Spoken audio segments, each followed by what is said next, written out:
કે ભણામ બન્યું નાટક શું પેલા ચોરી કરવા નતા ગયા, એ ચોરી કરવા નતા ગયા. એનો river bank temple is a very fine position on the best mature cycle છે. આપણે લોકો શું કહે ખબર, એ લોખંડની ચોરી કરવા ગયા એવું. એ લોખંડ કેટલું ઉચકે કિલો, આપણે મણ કે 2 મણ ને તો એ પ્રોબ્લેમ. એ ઝૂમ બને ને 257 કરોડનો ઝૂમ છે. મારો વિડીયો ઉતારો તો ઉતારી શકો તમે. 257 કરોડ, આપણે 257 કરોડના ઝૂમની અંદર વેરીફાઈ ઇમ્પ્રેશન મેચ્યુરી સાયકલ હતી. અહીંયા મામૂલીઓ પેલી આવતી હતી ને અહીંયા કામે 3 વર્ષથી એલી હાઈફાઈ હોટલો બની. એમાં ભાઈ સમજી ગયો, એમાં આ લોકો થાકેલા હોય દારૂવાળો છે દાદા, ત્યાં આખું સેટિંગ થયેલું હતું. બાકી કોઈ ચોરી સારું માન ના ચોરી કરી દે અને પોલીસ સ્ટેશનને પકડાવવાનો હોય. આ દારૂ પીધો છે, ચાલો ભાઈ પોલીસ સ્ટેશન.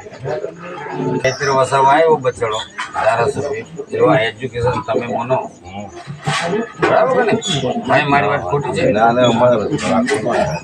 અરે આ મિત્ર નવયુવાને લાવો,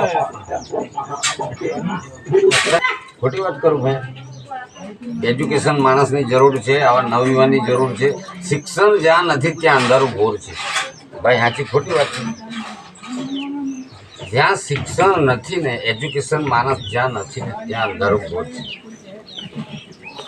આપણા લોકો શું કરે છે, હવારમાં ઉઠીને ખેતર છે, ડોબા ચરવા છે, ધોણા ચરવા છે, બધું જ કરે છે.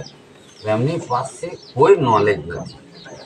નોલેજ ક્યારે ઓટોમેટિક નોલેજની સ્કૂલ ખોલી, ખબર છે કઈ ગાડી દેખાય? આ છોકરા નોલેજ લેવા થઈ જાય. એ બાહ્ય જ્ઞાન અલગ હોય, નોલેજ અલગ હોય.